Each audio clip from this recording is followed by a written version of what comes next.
Good morning. Welcome to the Prince George's County Board of Elections public demonstration. Today we will be demonstrating the machines that will be used during the election on June 2nd, 2020. I will now turn it over to Michael Colbert to do the demonstration. Good morning, everybody. Myself and Mark Crosby from the Prince George's County Board of Elections are going to demonstrate how we program the machines that we use for election. We're going to demonstrate how we program those machines with logistic and accuracy to make sure that the machines are working correctly as they should. We have two pieces of equipment we're going to demo today. One is the ballot scanner, which we call the DS200, and then we have the ballot marking device or express vote machine that prints out ballots, and it's also a unit for people that have disabilities, that are visually impaired, or any kind of disabilities that are hearing impaired. They can use that machine to cast their vote. We start by doing a physical inspection of the units first. So Mark is going to do the physical inspection of the DS200, and I'm going to do a physical inspection of the ballot marking device.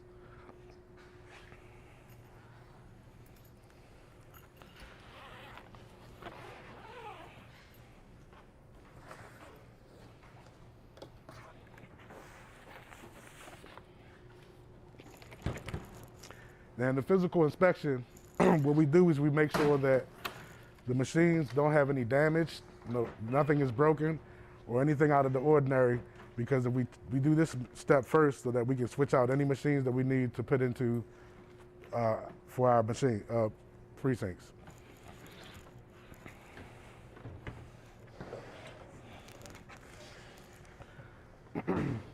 What Mark is doing now is inspecting the ballot transfer bin. The ballot transfer bin catches the ballots that fall down from the scanner into the machine. And he has to make sure that they will transfer into the bin correctly, make sure that the doors are open, and then he just locked the door to make sure that it's secure while the ballots fall down in there.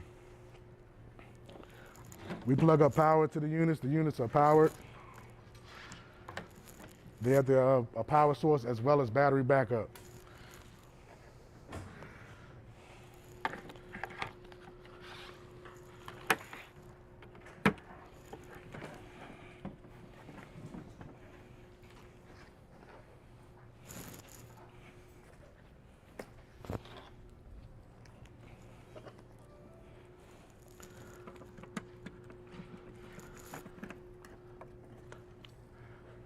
Now, once we finish physically inspecting the units, every machine has to be qualified.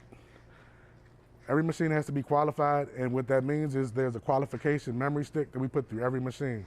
What the qualification memory stick does, it clears and qualifies the machine for the new election that we are going to be loading into the machines.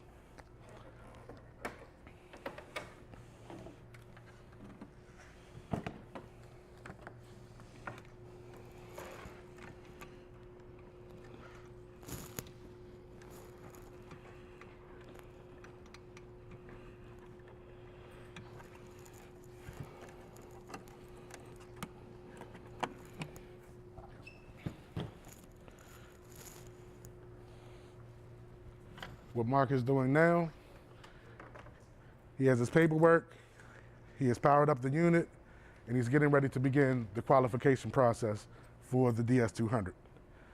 This takes some time. The machine has to load up and boot up. And while it's loading up and booting up, he's checking the serial numbers and the tags to make sure that everything is going to the right jurisdiction that we have it set out for.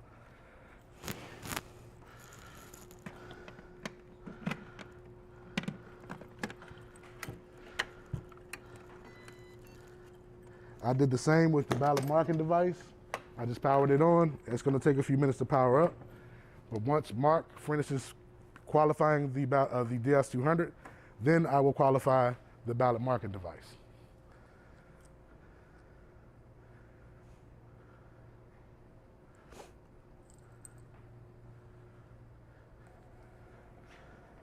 Now the machine is printing out a configuration report. It always prints out a configuration report, and the configuration report basically it's like when you boot up your Windows laptop or your computer. All of that information that pops up in the black screen in the beginning, that's what the configuration report is for this. So now Mark is entering the qualification code. Every election, we have a different set of codes, so nothing is ever the same for any election. In the off season, when we program our machines, or we do our preventive maintenance, we have a set of default codes. All right, so for the elections, we cannot have the default codes that's sent out. So what he's putting in now is the new code for the 2020 presidential primary election. And that will clear and initialize the DS200 for the presidential primary 2020. Initialization has completed successfully. Now Mark is going to take out the qualification memory stick. He's going to pass that off to me, and I'm going to qualify the ballot marking device, or express vote. Express vote, we call it a ballot marking device because it does not scan any ballots. It just prints out the accessible ballot to go through the scanner for people that need to vote that way. And while I'm qualifying the ballot marking device, Mark is going to be loading the current presidential primary 2020 election. The same with the qualification stick. The election definition memory stick also has its own specific code, specific to the presidential primary election.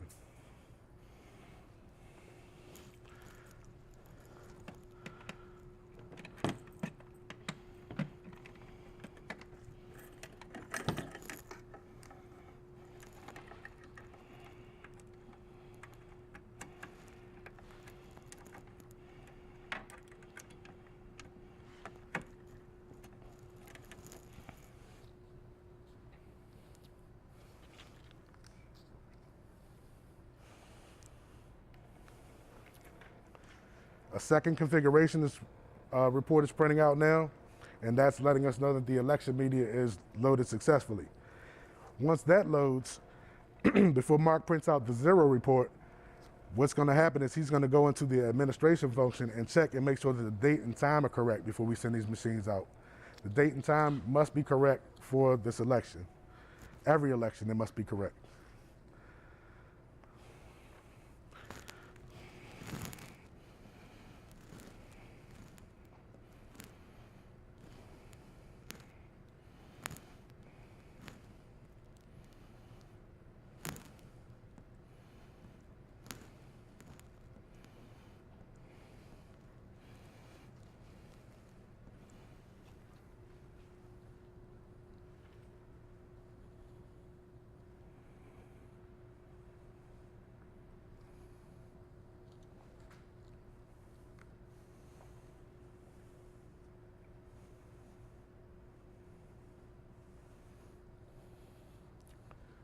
Also, Mark is checking to make sure that all of the election name, the election date, the qualification code, and a lot of those other logistical settings are correct and specific to this election.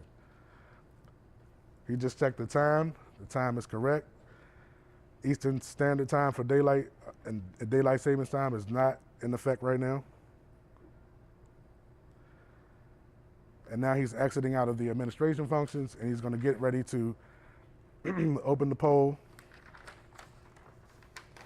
and print out the 0 report. So he has to put in the code, and then he will print out the 0 report. Now I'm finished qualifying the ballot marking device. Now we'll load the election media for the ballot marking device.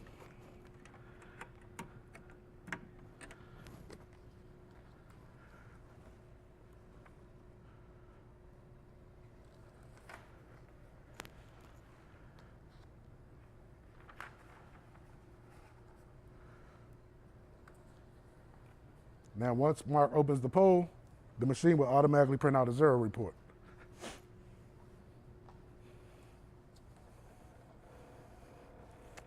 Now, the 0 report, the 0 totals report, we print out this is also in the precinct as well. This kind of simulates. We post the zeros to show that the machine is zeros when we start it. It's zeroed out, no votes are cast. We have a select set of test decks that we run through the machine. We'll run those through the machine. tabulate the expected number of results, and then I will upload the results to the state server.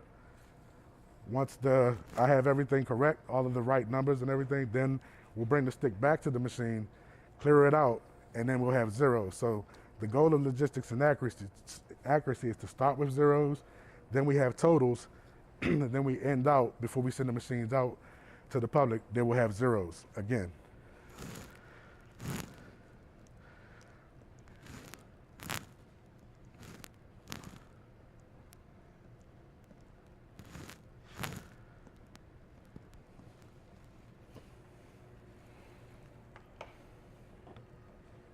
Now in the primary elections, you can only vote the registered party that you are registered for. So in this election, we have Democratic, Republican, and a nonpartisan ballot. So while Mark is running the pre-printed test decks through the DS200, I will be printing out 3 ballot marking device cards, 1 from each selected party. So there'll be 1 Republican ballot that I'll print, 1 Democratic ballot I'll print, and 1 nonpartisan ballot I will print. Mark is going to start scanning the Republican ballots first because we are Republican governor, so we always do the Republicans first. When whoever the governor is registered for, that's what we do first.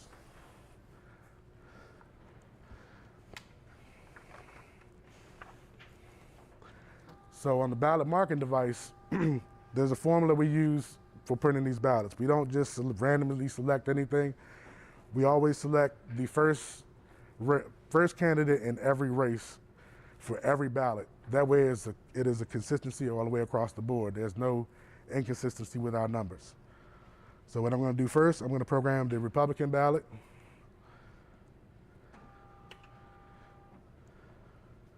And what I do, I just vote the first candidate in every race.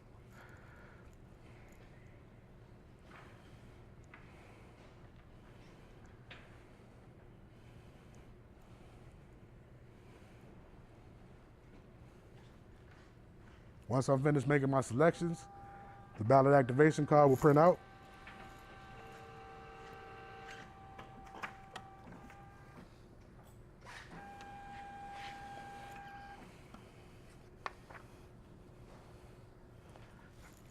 I take my second ballot activation card, and then I will program the Democratic ballot.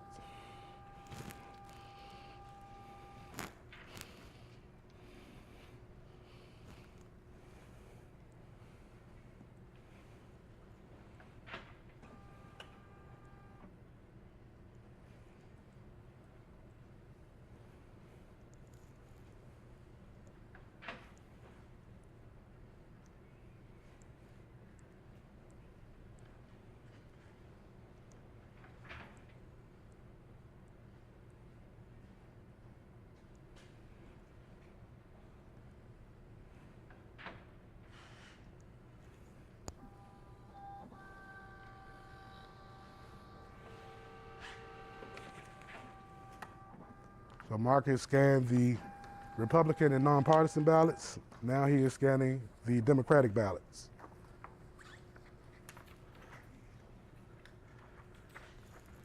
Now I am programming the ballot for the nonpartisan.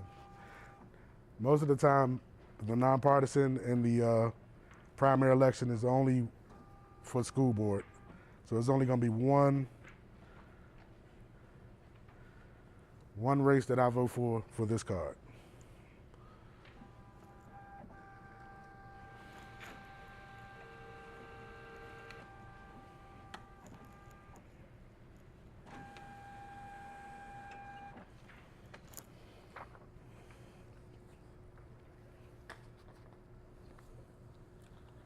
So while Mark is finishing scanning the Democratic ballots, once he's finished, I will hand him the ballot marking device ballots, and he will scan those in as well.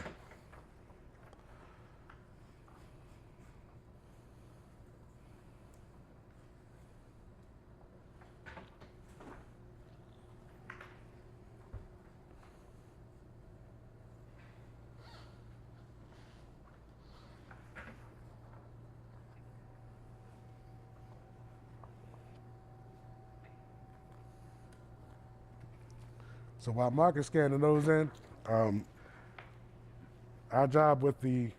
duty with the ballot marking device is now finished at this point.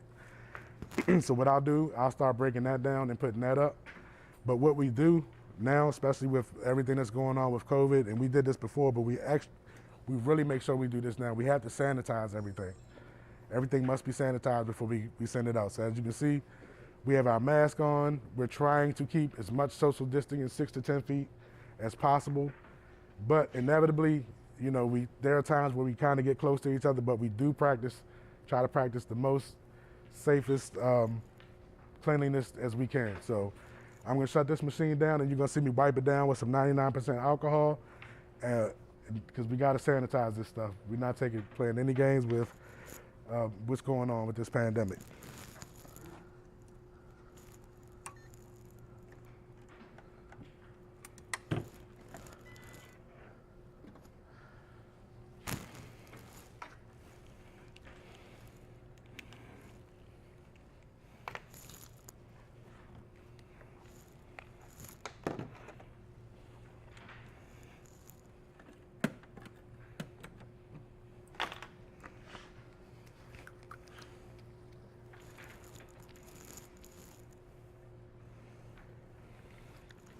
So we take 99% alcohol and a microfiber cleaning cloth, a good amount, and we start from the top and we go work our way down.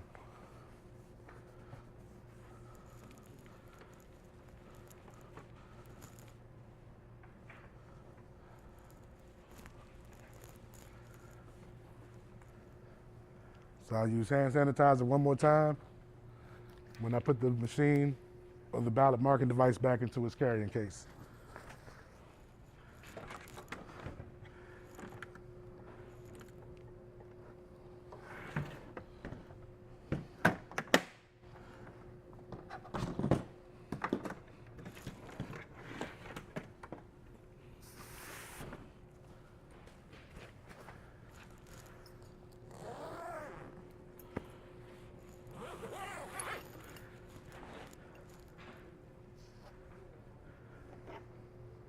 And keep in mind, everybody, when we do program these machines, this is one specific precinct right here. So there's a shorter test deck that we use for the smaller precincts. There are only one ballot style for every precinct. So there'll be one Democratic ballot style, one Republican ballot style, and possibly a nonpartisan, depending on geographically where you live. Okay, so basically, once Mark is finished, he's going to do the ballot marking device cards. He's almost finished.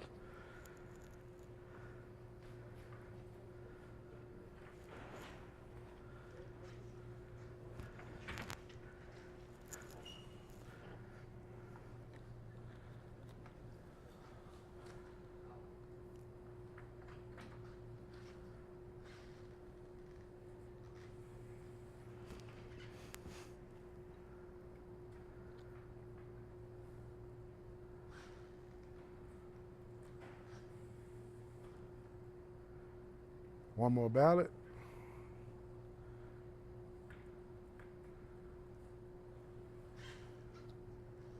And we're good. Now, what's going to happen is Mark will verify the count on the screen that we have the correct number of ballots, of scanned pages.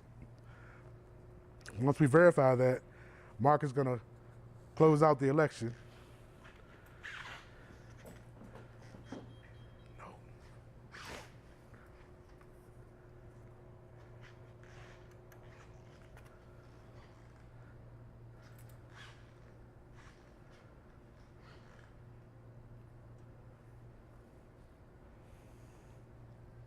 What's happening now, Mark has pressed the close polls button, and the machine is tabulating and counting all of the images.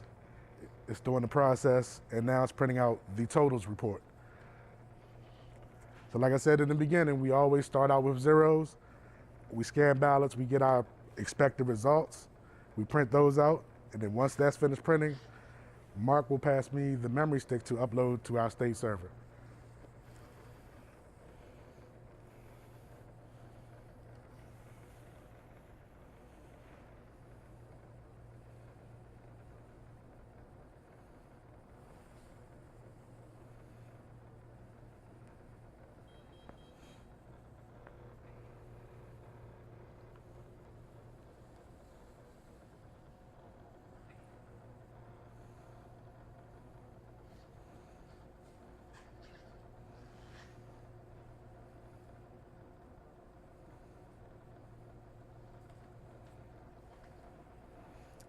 So like I was saying earlier, we have every precinct has a specific ballot style, but when we have early voting, that's where anybody can vote from the state. In the state of Maryland, you can vote. In the county, you can vote at any of those sites. So the machines that go out for early voting have to be programmed for every ballot style.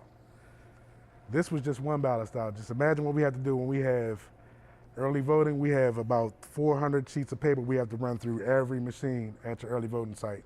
Same process on a bigger scale. So Mark has ran the results. The machine is shutting down. We always wait for everything to turn off before we pull this memory stick. It's a very critical step because if we pull this memory stick too early, it's not a good thing. So we always make sure that the machine does what it's doing.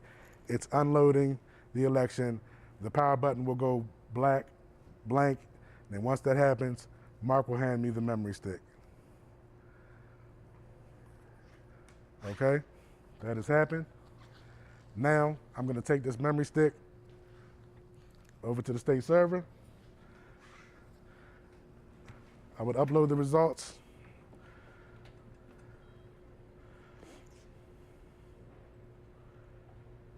Stops flashing, that means those results are uploaded.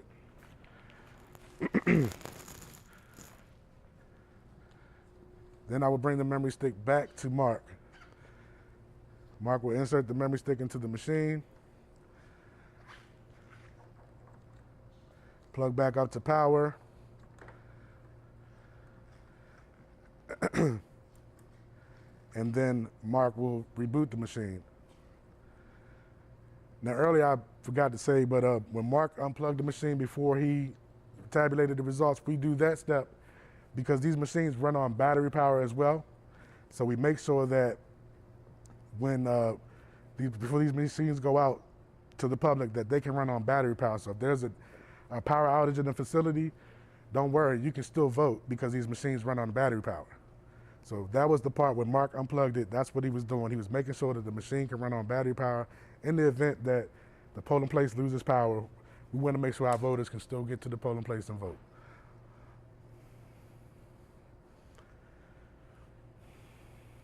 Now these things take some time.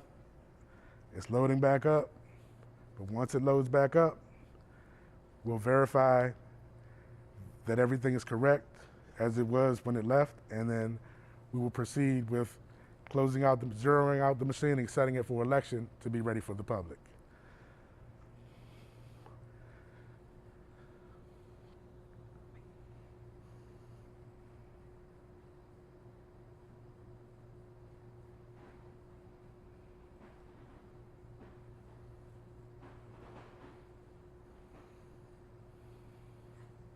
Okay, it is popped back up and prompted for the election code. So Mark must put the election code in once again. The machine wants to know that you know that this is who's supposed to be operating this machine. So it's going to ask for the election code again. It's not just going to assume that just because this car was in as loaded before that it's okay to go. No, you have to put that code in every time.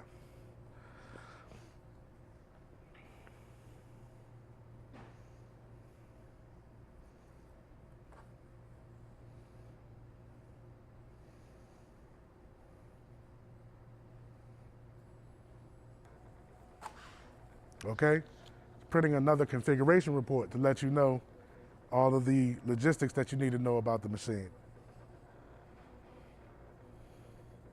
So we check this, and it says data loaded, okay, and a few other things to make sure it's okay that the memory stick is correct and it has votes still on it still.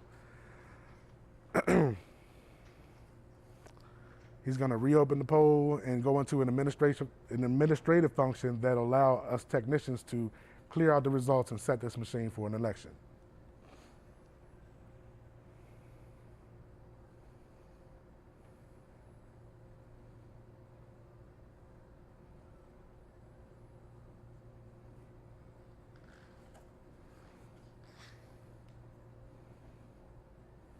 He has pressed the button to clear the votes, and now the machine is clearing the votes.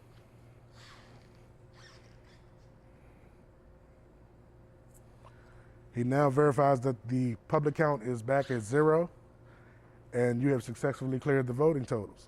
So now we go to report options, and we print out a zero totals report to show that this machine has been zeroed out.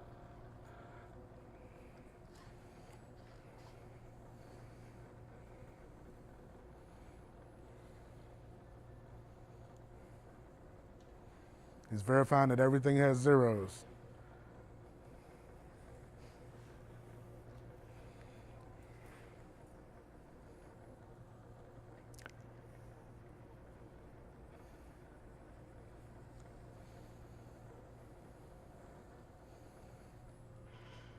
And that is the end of the report. Now we replace the paper because this is a very long printout sometimes, and we have to make sure that the paper is changed before we send this machine out, because we don't want the election officials that are working the polls in the morning to have to run out of paper and hamper anything in the process or slow up anything in the process. So we always make sure that the machine has paper in it, and then once he puts the paper in there, he will sanitize the DS200 as well.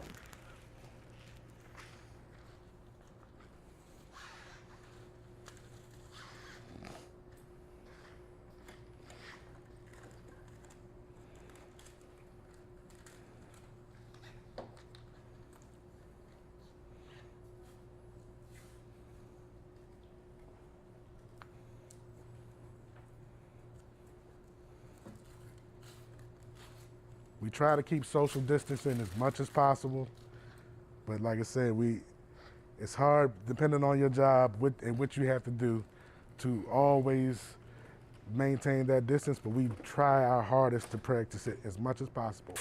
6 to 10 feet at all times. But like I said, if you do happen to become in contact with somebody, just be safe. Try to always keep some hand sanitizer around. Face mask. Like I said, face mask is a must. And also at the polling places, when you go out to vote, please, everybody, bring your hand sanitizer with you, bring your face mask, practice social distancing, stay away, do the best you can, and just be safe. So thanks everybody. I just want to give a special shout out to everybody during the pandemic that has had something, anybody affected by it, anybody affected by the pandemic that have, lost somebody or, directly affected. All our first responders, y'all doing a great job. We appreciate it. All of the schools, the teachers, the parents for doing Google Classrooms and things like that. Here at the Board of Elections, all of our local Board of Elections, we want to give everybody a big hug, a big virtual hug, big group shout out, all of that. Everybody that's been kind of maintaining and doing with this, because this is new for everybody. It's tough. It's new. This whole process is new. So please, just everybody be safe as best you can. Please. That's going to conclude our public demonstration. We thank you, and everybody be safe, and please get out and vote. Everybody get out and vote.